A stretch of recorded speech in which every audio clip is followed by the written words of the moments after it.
Your probiotic bottle might say 10 billion live bacteria, but here's the question nobody asks. How many are actually alive when you take them?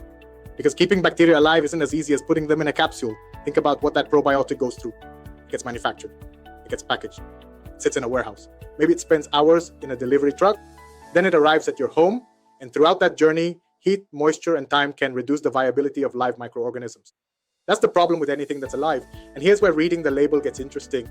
You might see something like TAP 10 billion CFS. Sounds impressive. But you need to understand what that number actually represents and when it was measured. The manufacturing date, the expiration date, or the amount expected to remain viable at the end of shelf life. Those details matter.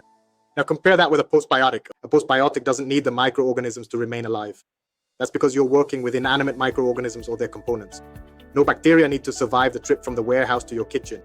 And that can make these preparations much more stable under normal storage conditions. But don't misunderstand this. This doesn't mean postbiotics are automatically better than probiotics. They're different approaches. Probiotics deliver live microorganisms. Postbiotics deliver a non-living preparation.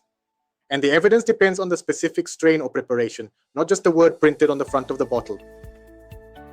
So next time you're shopping for gut health, don't just ask how many billion. Ask what exactly am I getting and how stable is it? Because when you understand what's actually inside the bottle, the label starts telling a very different story.